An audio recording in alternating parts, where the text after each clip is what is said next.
దోషులుగా నిలబడటం ఖాయం అని కూడా రైట్ చంద్రిక గారు అడల్ట్రేషన్ అనేది జరిగింది. It is a direct violation of Hindu sentiments అనేది అర్థం అవుతోంది. సో మరి దీన్ని బేస్ చేసుకుని మీరేం చెప్తారండి? సిబిఐ కూటమి వాళ్ళు మాట్లాడింది తప్పు అని చెప్పింది అని చెప్పి కూడా వైసీపీ వారు మాట్లాడుతున్న నేపథ్యంలో కొన్ని వీడియోలు కూడా వస్తున్నాయి. రోజా గారి వీడియో మీరు చూసి ఉండొచ్చు మేబీ. సో ఆవిడ కూడా అక్కడ ఉన్నటువంటి వాళ్ళతో మాట్లాడుతూ కూడా వాళ్ళకి తప్పు చేశామని భయపడుతున్నారు, ఫ్రస్ట్రేషన్లో ఏదేదో మాట్లాడుతున్నారు, స్వామి పనిష్మెంట్ వేస్తారని కూడా భయపడుతున్నారు. ఇలాంటి వీడియోలన్నీ కూడా బయటకు వస్తున్నాయి. అది ఎవరికి కావాల్సినట్టు వాళ్ళు పెట్టుకుంటున్నారు. బట్ ఏది ఏమైనా కూడా it is a direct violation of Hindu sentiments. దీని మీద మీరేం చెప్తారు? ఇది అదే ఇందాక కూడా నేను చెప్పాను కదా, హిందూ సమాజం మీద జరిగిన దాడేనండి ఇది. నేను ఏ పార్టీకి రిలేటెడ్ కాదు కాబట్టి నేను పార్టీలకు అతీతంగానే మాట్లాడతాను. ఇక్కడ నేను ఒక హిందూని, హిందుత్వవాదిని కాబట్టే నేను ఇదంతా మాట్లాడగలుగుతున్నాను. ఇక్కడ మీరు కేంద్ర ప్రభుత్వం చేతిలో ఏదైతే వస్తుందండి, షూర్ గా కేంద్ర ప్రభుత్వం అయితే దీనికి రిలేటెడ్ అయిన రిపోర్ట్స్ ని తీసుకుంటది. దాన్ని by direction of the state government ఇది ఇంప్లిమెంట్ చేయడానికి చూస్తుందండి. ఇక్కడైతే క్లియర్ గా మనకు కనిపిస్తోందండి, క్రిమినల్ కాన్స్పిరసీ ఒకటి కనిపిస్తోంది, చీటింగ్ ఒకటి కనిపిస్తోంది, తర్వాత బ్రీచ్ ఆఫ్ ట్రస్ట్ అంటే హిందువుల మనోభావాలతో వీళ్ళు ఆటలు ఆడుకున్నారు, హిందువులను చీట్ చేశారు, మోసం చేశారు.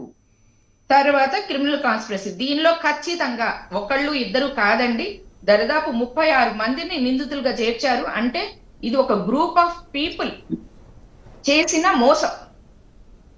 కాబట్టి దీనికి ఖచ్చితంగా మన లీగల్ గా అయితే కనుక సెక్షన్స్ ఉన్నాయండి. క్రిమినల్ కాన్స్పిరసీకి ఏమో ఐపీసీ 120 ఉంది, చీటింగ్ ఉంది. తర్వాత దీనికి బ్రీచ్ ఆఫ్ ట్రస్ట్ కి 405, 406 ఇవన్నీ ఉన్నాయండి. వీటి ద్వారా ఇది గనక ప్రూవ్ అయితే 3 years నుంచి లైఫ్ థ్రెటన్ పడుతుందండి.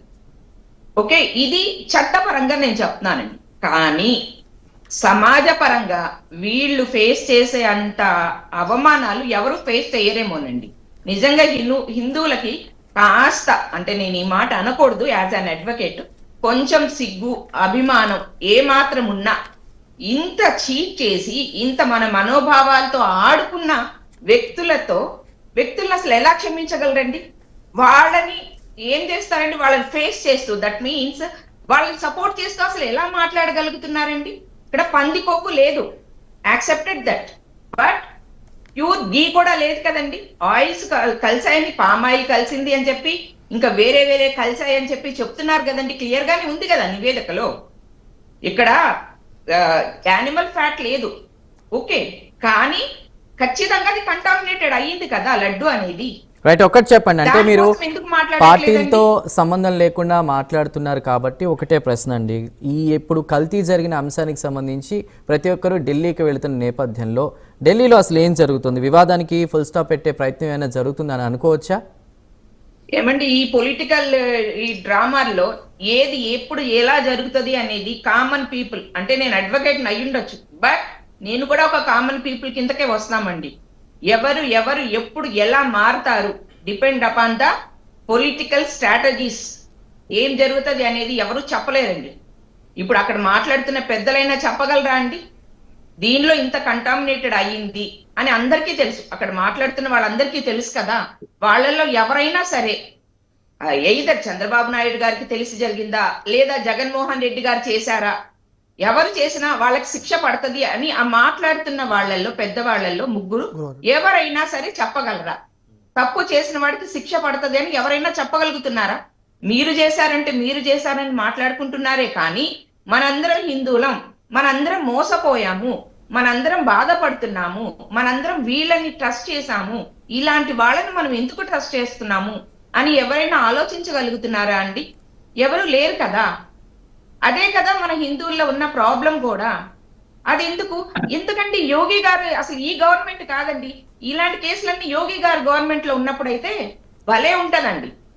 నేనైతే వెయిట్ చేస్తున్నానండి, ఈయన మోదీ గారి టర్మ్ అయిపోయి యోగి గారి టర్మ్ వచ్చి ఆయన గనక పిఎం అయితే మళ్ళీ దీన్ని తిరిగి తీసుకొని వచ్చి ఖచ్చితంగా దీనికి గనక ఎవరైతే తప్పు చేశారో వాళ్ళకి పనిష్మెంట్ పడేలాగా చూడాల్సిందేనండి. వాళ్ళని అసలు వదిలే క్వశ్చనే లేదు.